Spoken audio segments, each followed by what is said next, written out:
Guys कैसे हैं आप लोग। आज हम लोग सीखेंगे ऑटोकैड के अंदर यूसीएस को कैसे सेट करते हैं। अब ये देखें, ये मैंने आपको पॉलीगॉन जो दिखा रहा हूँ, ये इसलिए दिखा रहा हूँ क्योंकि इसके अंदर सारे एंगल्स लगे हुए। ठीक हो गया। अब ये देखें, हमारे जो कर्सर होता है, कर्सर जो होता है वो एक्स एक्सिस या वाई एक्सिस पे होता है। ठीक हो गया। अब इसको सेट कैसे करते हैं, किसी भी एंगल में आपने लाइनें बहुत सारी लाइंस लगानी है। एक लाइन लगानी हो तो बंदा उसको चेंज कर सकता है। अब बार बार आपने उसी लाइन के उसी एंगल के अंदर लाइन लगानी है, तो उसको इसको जो है ना आप इसको कैसे सेट करते हैं, यूसीएस को कैसे सेट करते हैं। अब ये देखें, फॉर एग्जांपल इस एंगल के साथ मैंने लाइन लगानी है, बहुत सारी लाइनें मैंने लगानी है। अब ये देखें, मैंने कमांड लगाई यूसीएस। ठीक है, यूसीएस इंटर किया और ई इंटर किया। ई इंटर करेंगे तो आप जिस भी लाइन के ऊपर क्लिक करेंगे उसी लाइन का एंगल जो है वो उसने पकड़ लेना है।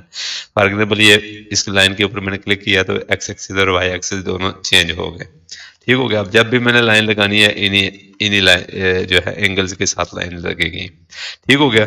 फिर एंगल चेंज करना है, यूसीएस इंटर ई इंटर करेंगे तो जिस लाइन पे ऊपर आप क्लिक करेंगे तो वो उसी के हिसाब से लग जाएगी। ठीक हो गया।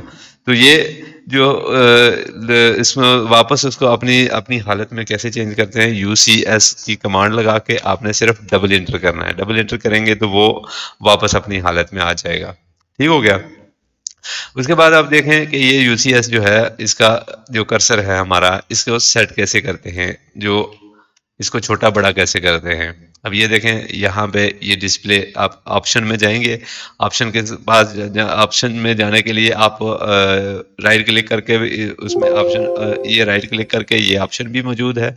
यहाँ पे टूल्स में जाके ये ऑप्शन भी मौजूद है और आप ओपी इंटर करके इसमें अंदर जा सकते हैं। ठीक हो गया। डिस्प्ले में जाके ये इसको क्लिक करेंगे तो ये आपका जो है वो छोटा बड़ा हो जाएगा।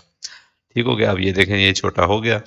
फिर से जो मैं चला गया। अब ये देखें, ड्राफ्टिंग ड्राफ्टिंग के अंदर जो है वो आप ये देखें, ये कर्सर का जो जो छोटा साइज होता है, सेंट्रल साइज होता है, इसका यहाँ से आप चेंज करेंगे।